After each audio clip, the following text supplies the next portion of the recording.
Hello, hello, my loves, and welcome to EQ with Jah. So, as you can tell, I'm a little glassy-eyed because I was crying. And I was crying not because I was sad.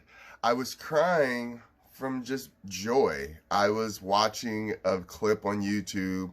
I think it was America's Got Talent, and this little boy, he was a dancer, and they asked him if he thought he could win, and he's like, no. And he was really shy, and he gets out there, and he's amazing.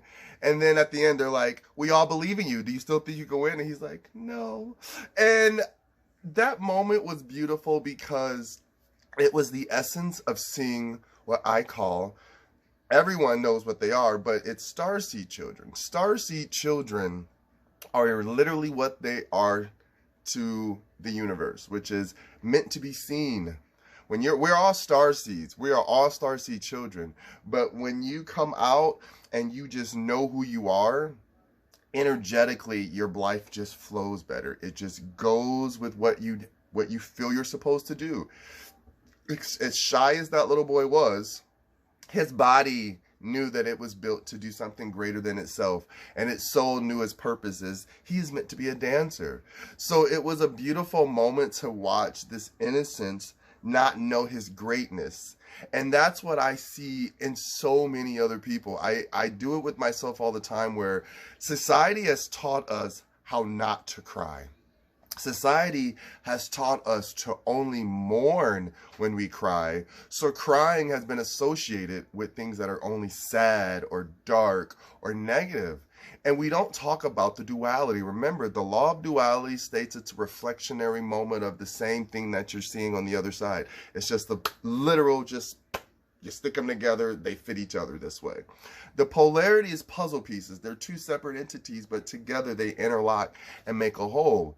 This is the purpose of understanding all of your emotions. You understand? All of your emotions. Crying is the most cathartic, releasing, refreshing, intrusive, but beautiful place of being in a current state of consciousness. And what do I mean by that? To understand that when your body feels so overwhelmed with all of the emotions that we say aren't real, that tears, water that you produce and drink come out of you, just store it away. Remember, there's tear ducts. They're just sitting there. You always got water just ready to come out of your face. You know what I mean? And so this to me is an interesting concept, because for so long we tell people, don't cry, don't cry, don't cry. And then we teach our body and our consciousness that tears are negative. Don't cry. Oh, don't let people see me crying. And then you associate all these negative emotions with something that is actually meant to cleanse the body. Crying cleanses the emotional body. Crying cleanses the emotional soul. Crying releases physical pain. Crying releases the physical understanding of what you're going through. You know what I mean? When you can't figure stuff out, you cry. There's a lot of women and men I know, when they get mad, they cry. They're like, I'm not crying because I'm sad, because I'm mad. Yes, because you're so frustrated that the energy and the emotions, they're a chemical. They're like, we got to come out. We can't handle this. We need to come out. Let it get out. We got to refresh it, cleanse the cycle. Let's start over and figure out what this means. That means that tears literally are the emotions of whatever you reserved and put away in your reservoir. Think about that. Every bad memory, sadness, something. If you don't cry, you're making a little cesspool or a river or an ocean or something that's so much bigger than you that sometimes when people start crying, they're like, this isn't even about you. This isn't even about this topic. I'm crying because of something that I realized triggered me and made me recognize this moment and feel like I was there again, and I didn't do what I could do, and I felt lonely and isolated or whatever. Or that was a moment when I realized I didn't get it, I didn't have it, and today I got it and I have it, and I can look back and have gratitude, and it makes me cry to see how far I've come. So I didn't know, because I didn't know I could accomplish that. This is what I love to show and feel for myself. I mean, today, I probably cry maybe once a day now. At one point, I used to never cry. And I don't mean cry with people, in front of people. I'm not saying it's a shameful thing. I just mean I'm watching something on TV. It's beautiful. It's emotional. I see something that I'm reading. It's beautiful. It's emotional. I remember something that I'm thinking about. It's beautiful, emotion. It just comes back and it makes me realize how much gratitude I should have. Every day.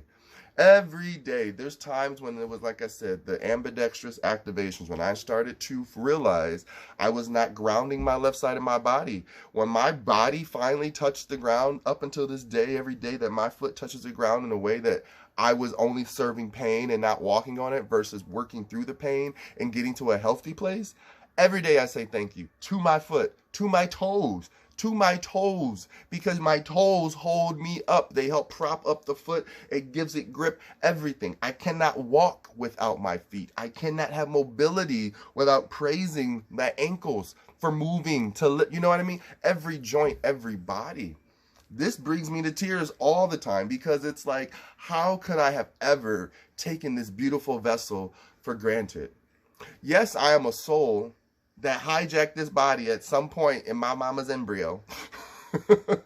But the flesh that was born, the me, Jawan, that has the free will to process and think and say, hey, you know what? Today I'm going to wake up and record a video so people in the masses cannot feel alone through these things that are innately built in every single human being all the way back to the conception of time of what we understand as ourselves.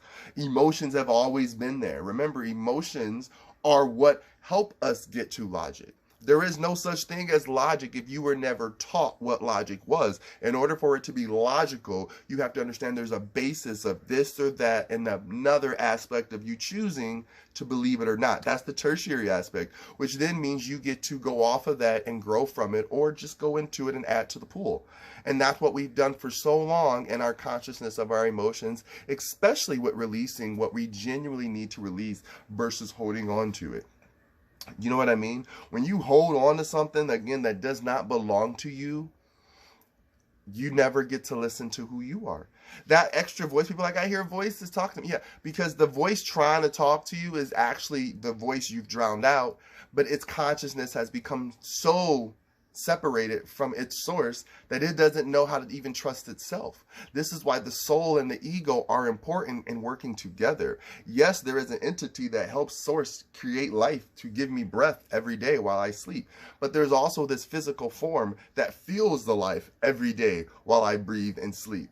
So in order to make sure that you marry the two appropriately, you have to allow them to release the way they are built to release, regardless of what you've been conditioned or taught or told. Crying is something the body has to naturally do, just like urinating, defecating, everything else that we do to help this body process. Tears are a part of the natural process of cleansing the body. And we don't know how it does it and why it does it, but God knows and the universe knows and something bigger than us knows because it created us that way. We all weep. We all have tear ducts. It doesn't even matter if you say a dog doesn't cry or not. They have enough of an eyeball for me to be like, they got some tear duct somewhere in there. You know what I mean? We understand what we understand as humans, but we don't understand it to apply it to the next consciousness, to give praise to them.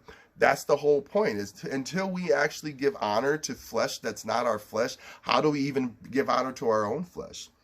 I'm not dissing anything about what any beliefs anyone has about what they choose to eat or do. I'm just saying that when you look at an animal or another living creature, if you can't appreciate its flesh, why would you appreciate your flesh or that of your ancestors and the people around you, regardless of skin tone or anything else? Flesh is flesh, life is life. We all come from the same source. This is why it's important to get realigned and attuned with who you innately know you are. Trust your emotions, trust your gut. Cry, get upset, be sad, be mad, be happy, be glad, but know why you're doing it.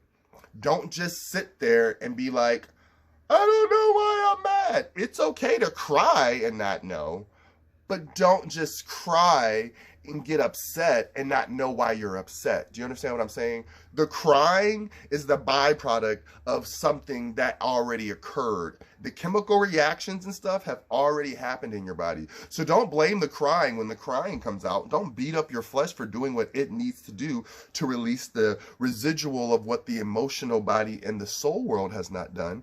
You have to let it happen. When you let the body do what it needs to do and release, then the soul and the ether bodies inside of us, they can figure out how to figure out chemically and all that stuff, how to make it balance out. That is the place of homeostasis. This is why meditation and all these things come into play, because if you balance the inner chemicals in your body, you balance the inner mind. And if you balance the inner mind, then you're going to get healthy cells, healthy energy, healthy chemicals that flow through the rest of your body, which is why people are like, I feel good when I work out. I feel good when I do this, because the blood's flowing and you're getting fresh new cycles of energy flowing through you. Let the body do what it's innately meant to do. It is built to help you. It is, first of all, the body is built to excrete. Okay, think about it. My mouth excreting. I can eat and take in as much as I need to, but I'm spitting and I'm talking and whatever. I can throw up and vomit. My ears, regardless if we see it, earwax excreting all the time. Our nose, boogers and snot. Our eyes, tears. Our, urinary tracts, we're peeing. Our butt, we're pooping. Think about it. We're constantly shedding. Our nails are growing. The human body is just meant to be a byproduct of processing and excreting. Do not take out your energy on your own body. Let your body get the energy out so we can take in new energy that's meant for it. And so when I feel the need to cry, I cry. I let it come all out. And then I sit and think about why. Why did I just cry? I'm just happy.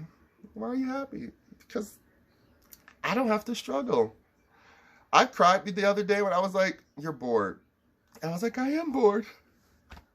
I'm so grateful to be bored. Because I remember at one point when I was sleeping in my car and sleeping on people's couches, when I wasn't staying somewhere, you can't be bored when you ain't got a home. You can't be bored when you ain't got a job. You can't be bored. I mean, you could say you bored, but at that point, it's, man, that's a whole nother type of mindset that I don't even understand. But when I was out there struggling, I was not bored. There was always something happening. Once I got comfortable and I got a good, stable job and I started focusing and building foundation, yeah, life started to feel a little boring. But I was like, that's good.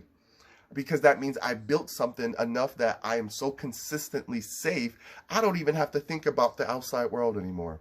That's beautiful. But that means I have to keep going inside to keep fixing and building things that I have left to the wayside when I was younger, or was never taught how to walk through appropriately until I got to the age of understanding how to process this information. This is the whole point of allowing yourself to live in love and think in love and feel in love, because this is anger. You got to love your anger. Pain, you got to love your pain. Because what they do is they teach you, remember how bad you felt. Remember how lost you were. Remember when you didn't know nothing about nothing and you were so desperately sad and just by yourself. You remember that? Yes. Okay, baby. I need you to remember that now when you have someone here or you have something here. And even though it don't seem like much, then you had nothing. And now you have something. Something builds more of more. Remember, like energy likes like energy. All it takes is a morsel, a cell, a unit, whatever, to keep building to make something bigger real. So when you allow that one little tear, like they say, you've seen it all in the different media and stuff, that one tear is so significant. Because that one tear holds so much weight of how much pain we hold in. And until we let that out and let it grow and let it just, the body knows how to, again, push out what it doesn't belong there. Let it do so in a healthy way that helps you balance yourself so that you don't feel shame or guilt for loving yourself. There's no shame in crying, men. There's no shame in crying, women. There's no shame in crying, babies, my little babies out there. You know what I mean? Stop telling these kids to stop crying. No, cry. But can you tell me why you're upset afterwards? Because if you don't know why, then don't yell at them. If you know that you created the crying, then okay, let them have their moment, process it, walk away, and don't chastise them. But start learning how to balance out energy so that you can process it properly, so that our offspring can process it properly, and then the generations above us who never processed it properly get a second chance at seeing how to process it properly. This is where we are in the state of being, in a state of consciousness, and in a state of love.